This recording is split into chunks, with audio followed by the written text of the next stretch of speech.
అందరికీ నమస్కారం. ఈరోజు మీ అందరికీ నేను వినిపించబోయే కథ కాలం ఇచ్చిన తీర్పు. రచయిత కామినేని కృష్ణకుమారి గారు. ఇక కథలోకి వెళితే, అది నగరంలో ఒకానొక డిగ్రీ కళాశాల. ఆ కళాశాల ఆ రోజు మోగబోయింది. అమ్మాయిలు అబ్బాయిలు అందరి వదనాలు విషాదంతో నిండి ఉన్నాయి. కారణం, పల్లెలో చదువు ముగించుకొని ఎన్నో కలలు కోరికలతో పట్నం వచ్చి డిగ్రీ కోర్సులో చేరిన ఓ విద్యార్థిని వారం తిరగకుండానే ఆత్మహత్య చేసుకుంది. శవాన్ని స్ట్రెచర్ మీద పడుకోబెట్టారు. ఆ శవం చుట్టూ ఫస్ట్ ఇయర్ విద్యార్థిని విద్యార్థులు, దూరంగా సీనియర్సు. అందరి మొహాలు కందగడ్డల్లా ఉన్నాయి. ఆవేశాలతో వారి గుండెలు ఎగసెగసి పడుతున్నాయి. పట్టలేని కోపం, బాధని బిగబట్టుకొని ఒకరితో ఒకరు మాట్లాడుకోవటం లేదు. వారి కళ్ళు ప్రిన్సిపాల్ రాకకై ఎదురుచూస్తున్నాయి. వారిలోని కోపావేశాలు చెమట బిందువుల రూపంలో వారి ముఖాల నుండి కారి వారి గుండెల్లో రగులుకున్న మంటని తెలియజేస్తున్నాయి. బూట్ల సవ్వడికి అంతా ఒక్కసారి అటు చూశారు. ప్రిన్సిపాల్ ఆనందరావు హుందాగా నడిచి వచ్చి ముందు నిలబడ్డ స్టూడెంట్స్ వైపు ప్రశ్నార్థకంగా ఆశ్చర్యంగా చూస్తూ, ఏమిటిలా వచ్చారు అన్నాడు. నిశ్శబ్దంగా అందరూ శవం ఉన్న స్ట్రెచరు ఆయన ముందుకు తోశారు. ఇదేమిటి అన్నాడు ఆనందరావు కంగారుగా. శవంపై కప్పి ఉన్న గుడ్డ తీసి, ఇది పావని శవం సార్ అన్నాడు విద్యార్థి. అర్ధరాత్రి హాస్టల్ బిల్డింగు 3వ అంతస్తు నుండి దూకి ఆత్మహత్య చేసుకుంది సార్ అంది ఇంకో విద్యార్థిని. హత్య చేయబడింది, ఆత్మహత్య అనరు దీన్ని, మరో విద్యార్థి అరిచినట్లుగా అన్నాడు.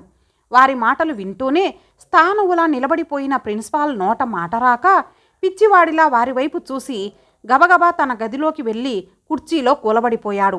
అప్పటికే లెక్చరర్లంతా అక్కడికి చేరిపోయారు. స్టూడెంట్స్ అంతా లోపలికెళ్ళారు. ఎందుకిలా ఆత్మహత్య చేసుకుంది? ప్రిన్సిపాల్ నెమ్మదిగా అడిగిన ప్రశ్నకి ఫస్ట్ ఇయర్ బీకాంలో చేరిన సరళ ముందుకొచ్చి, ఎందుకేమిటి సార్, కొత్తగా కాలేజీలో చేరిన విద్యార్థిని విద్యార్థుల్ని ర్యాగింగ్ చేయడానికి కొన్ని హద్దులుంటాయి. మితిమీరి హద్దులు దాటి ర్యాగింగ్ చేసినప్పుడు ఆ అవమానాన్ని భరించలేక ఆత్మహత్య చేసుకుంది. రాజేష్ కోటీశ్వరుడి కొడుకే కావచ్చు. 2 సంవత్సరాలు ఒకే క్లాసులో చదవనివ్వండి, మాకేం అవసరం లేదు. కానీ అతని అనుచరులు జూనియర్ల పట్ల ప్రవర్తించే ప్రవర్తనని అరికట్టలేకపోవడం నిజంగా ఈ కాలేజీకే అవమానం. కాలేజీ సిబ్బందికి గొప్పవాడి కొడుకన్న భయం ఉంటే ఉండుగాక, దానికి ఫలితంగా అమాయకుల్ని బలి చేయడం అన్యాయం సార్. అసలేం జరిగిందో ఎలా జరిగిందో నే చెప్తాను సార్. నిన్న రాజేష్ అతని గ్యాంగు క్లాస్ రూమ్ తలుపు వేసి పావనిని నువ్వు మా అందరికీ ముద్దు పెట్టాలి అని బలవంతంగా పమిటలాగటం, ఒకరి తర్వాత ఒకరుగా ముద్దులు పెట్టించుకొని నవ్వుతూ చప్పట్లు కొడుతూ వెళ్ళారు. దాంతో తెల్లవారుజాము పావని మేడపై నుండి దూకి ఆత్మహత్య చేసుకుంది. రాత్రంతా ఆ అవమానంతో ఏడుస్తూనే ఉందని ఆమె రూమ్మేట్ చెప్పింది సార్. ర్యాగింగ్ అనేది సరదాగా ఒక హద్దులో ఉండాలి. సీనియర్సు జూనియర్స్ను వేలాకాలాలు చేసి జోక్స్ వేసి పరిచయం చేసుకొని స్నేహితులవ్వాలి. అంతేకాని ఇంత మితిమీరిన చేష్టలతో, అధికార అహంకార దర్పాలతో ఏడిపించి అల్లరిపెట్టి అవమానపరచడం ర్యాగింగ్ అవ్వదు సార్. అది దౌర్జన్యం, రౌడీయిజం, రాక్షసత్వం అవుతుంది. ఇలాంటి రాక్షస చర్యల వల్ల అవమానాన్ని భరించలేని సున్నిత మనస్కులు ఆత్మహత్యకు గురవుతున్నారు. చాలామంది తల్లిదండ్రులు ఎంతో కష్టపడి పిల్లల్ని చదివించుకుంటున్నారు. ఇలాంటి దురాఘాతాలకు బలైపోయిన పిల్లల తల్లిదండ్రుల కడుపులో రగిలే చిచ్చును ఎవరర్థం చేసుకుంటారు సార్? తల్లిదండ్రుల గుండెల్లో అలాంటి చిచ్చు పెట్టకుండా చూడవలసిన బాధ్యత ఎవరిది సార్? మీ కాలేజీ విద్యార్థులు మీ వద్ద అనకువగా ఉండి చదువుకోవాలే కానీ మీరే వాళ్లకు అణిగిమణిగి ఉంటే ఫలితం ఇదే సార్. ఒకరి తర్వాత ఒకరు నిలబెట్టి అడుగుతోన్న ప్రశ్నలకు జవాబు చెప్పలేక కళ్ళు మూసుకొని కుర్చీ వెనక్కి వాలి వింటోన్న ఆనందరావును చూసి విద్యార్థులకు ఏం చేయాలో తోచక, సారీ సార్, ఈసారైనా వారిపై తగిన చర్య తీసుకొని ఇక ముందు ఇలాంటివి జరగకుండా చేస్తారన్న ఆశతో మీ వద్దకి వచ్చాం సార్, వస్తాం అంటూ వెళ్ళిపోతున్న విద్యార్థుల వైపు పిచ్చివాడిలా చూస్తూ ఉండిపోయాడు ఆనందరావు. ఏదో తప్పు చేసినట్లుగా మనసు బాధపడుతోంది.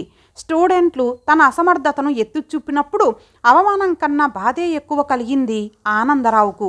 కానీ తనేం చేయగలడు? లెక్చరర్లంతా తలొంచుకొని నిలబడి ఉన్నారు.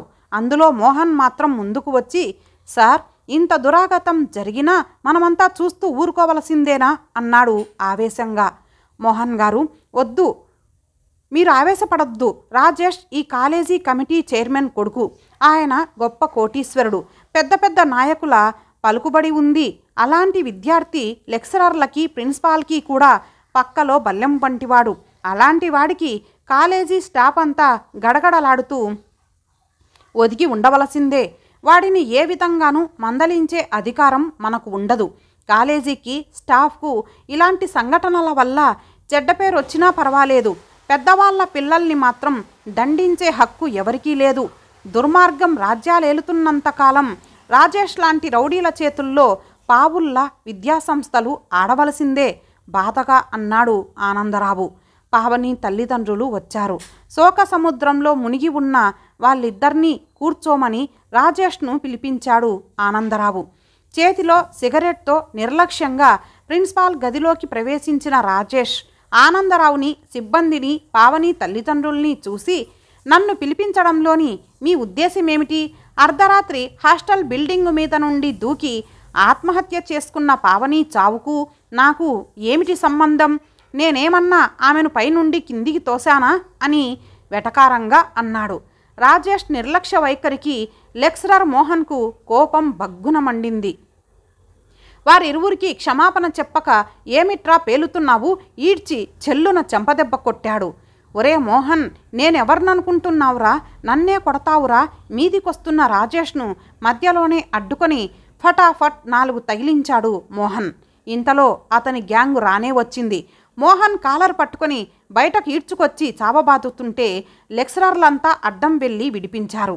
ఆనందరావు పావని తల్లిదండ్రులకి 2 చేతులు జోడిస్తూ, మీకు సంభవించిన ఈ కష్టానికి నేనెంతగానో బాధపడుతున్నాను. ఇంతటి దుఃఖాన్ని తట్టుకోగల శక్తిని మీకు ప్రసాదించమని నేనా భగవంతుణ్ణి వేడుకుంటున్నాను అంటూ వారిని సాగనంపాడు. రాజేష్ తండ్రి కోటేశ్వరరావు నుండి ఆనందరావుకు ఫోన్ వచ్చింది. అత్యవసర సమావేశం ఏర్పాటు చేయమని. రాజేష్ గ్యాంగు క్షణాల మీద స్టేజ్ మీద మైకుతో పాటు అన్ని ఏర్పాట్లు చేసేశారు. కారు గేట్లోకి రాగానే సిబ్బందంతా వినయంగా వెళ్ళి నమస్కరించి సాదరంగా ఆహ్వానించి స్టేజి మీద కూర్చోబెట్టారు. కోటేశ్వరరావు మైకు ముందు నిలబడి ఓసారి అమ్మాయిల వంక, అబ్బాయిల వంక చూసి, 4 రోజుల క్రితం ఈ కాలేజీలో పావని అనే అమ్మాయి రాత్రి హాస్టల్ బిల్డింగు మీద నుండి దూకి ఆత్మహత్య చేసుకుంది. కానీ ఎందుకు ఆత్మహత్య చేసుకుందో ఇక్కడున్న మీలో ఎవరికైనా తెలుసా అని అడిగాడు. ఎవరూ బదులు చెప్పలేదు. ర్యాగింగ్ జరిగినందుకే ఆత్మహత్య చేసుకుందని, రాజేష్ ఒక్కడే అందుకు కారణమని మీరంతా నా కొడుకు మీద నింద మోపారు, అవునా? మళ్ళీ మౌనం. అసలు ర్యాగింగ్ అనేది ఎప్పుడు, ఎక్కడ, ఎలా పుట్టిందో ఇక్కడున్న మీలో ఎవరికైనా తెలుసా? తెలియదు. భారతదేశంలో ఉన్న ప్రతి ఒక్క కాలేజీలోనూ ఈ ర్యాగింగ్ జరగడం సర్వసాధారణమైన విషయం. ఈ కాలేజీలో సీనియర్స్ అంతా జూనియర్స్ను ర్యాగింగ్ చేశారు. జూనియర్స్ అంతా ఆత్మహత్యలు చేసుకోలేదే, ఒక్క పావనే ఎందుకు చేసుకుంది?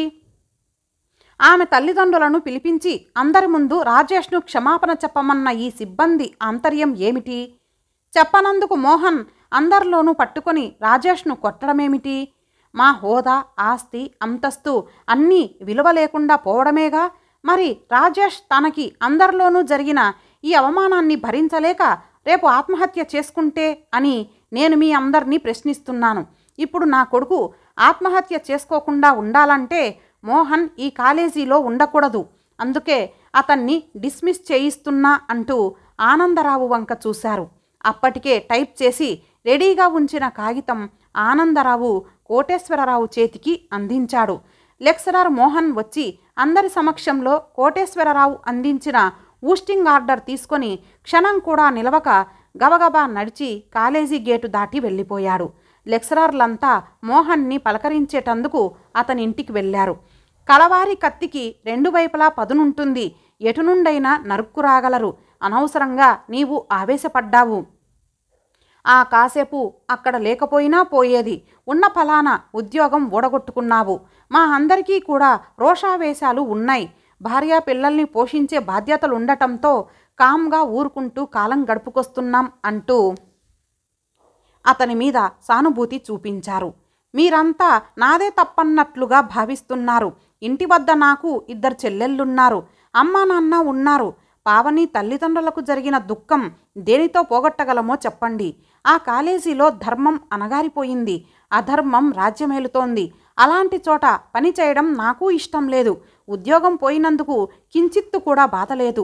ఈ హైదరాబాదు నగరంలో న్యాయం బ్రతుకున్న చోట నేను మళ్ళీ ఉద్యోగం సంపాదించుకోగలను. ఆ మనోధైర్యం నాకుంది అంటూ సాగనంపాడు. ఈ సంఘటనతో స్టూడెంట్స్ అంతా భయపడిపోయారు. కొంతకాలం ఓపిక పడితే డిగ్రీ చేతికి వస్తుంది. అనవసరంగా ఏ గొడవ జోలికి పోవద్దని సీనియర్సు, కొత్తగా వచ్చాం ఎవరేమిటో తెలియదు కనుక కామ్గా ఊరుకోవాలని జూనియర్సు అనుకున్నారు. క్లాసులు మొదలవడంతో అంతా చదువు గొడవలో పడిపోయారు. 3 నెలలు గడిచాయి. ఆ రోజు రాజేష్కు యాక్సిడెంట్ అయిందన్న వార్త దావానంలా కాలేజీ అంతా వ్యాపించింది. అతన్ని అభిమానించే వాళ్ళంతా ఆ రోజు కాలేజీ బంద్ అని ప్రకటించారు. జూనియర్స్ కొందరు పని కట్టుకొని మోహన్ను కలిసి, సార్ మీ ఉసురు తగిలి ఉంటుంది, వాడికి యాక్సిడెంట్ అయ్యింది అంటూ సంతోషాన్ని వెలిబుచ్చారు. ఎదుటి మనిషి ఎటువంటి వాడైనా ఆపత్ సమయంలో మనం హేళన చేయకూడదు. ఏ హాస్పిటల్లో ఉన్నాడో తెలుసుకొని పదండి అందరం వెళ్ళి చూసి వద్దాం అని మోహన్ నచ్చజెప్పి హాస్పిటల్కు వెళ్ళాడు. రాజేష్ పరిస్థితి సీరియస్గా ఉంది. ఇంటెన్సివ్ కేర్ సెంటర్లో ఉండటంతో ఎవరినీ లోనికి రానివ్వడం లేదు. 3వ రోజు రాజేష్ కన్ను మూశాడు. అతని అంతిమయాత్రకు కాలేజీ సిబ్బంది, స్టూడెంట్స్ అంతా హాజరైనారు. అంత్యక్రియల రోజున కాలేజీలోనే టెంటు వేసి కాలేజీ సిబ్బంది, స్టూడెంట్స్ అందరికీ భోజనాలు పెట్టారు. మరో రోజు అతని సంతాప సభ ఏర్పాటైంది. అందరి మనసుల్లోనూ ఇప్పుడు పగ, ద్వేషం అనేవి లేవు. విషాదం నిండి ఉంది. కోటేశ్వరరావు కారు వచ్చి ఆవరణలో ఆగింది. అందులో నుండి మోహన్ కూడా దిగి బాధలో ఉన్న కోటేశ్వరరావును చెయ్యి పట్టి నడిపిస్తూ తీసుకువచ్చి వేదిక మీద కూర్చోబెట్టాడు. ముందు ఆనందరావు, తర్వాత లెక్చరర్లు ప్రసంగించి తమ ప్రగాఢ సంతాపాన్ని తెలియజేశారు. తర్వాత కోటేశ్వరరావు లేచి మైకు ముందు నిలబడి, ఈ కాలేజీ సిబ్బందికి, నా ప్రియమైన విద్యార్థిని విద్యార్థులకు నా నమస్సులు. నేను కోటీశ్వరుణ్ణైనా నాకున్న డబ్బుతో రాజేష్కు ఆయుష్ కొనలేకపోయాను. డబ్బుతో కొనలేనివి, పొందలేనివి కొన్ని ఉన్నాయని అనుభవపూర్వకంగా తెలుసుకున్నాను. కోమాలో నుండి 2 నిమిషాలు తెలివిలోకొచ్చిన రాజేష్, డాడీ పావని మరణించాక ఒక్కరోజు కూడా నేను మనశ్శాంతిగా నిద్రపోలేదు.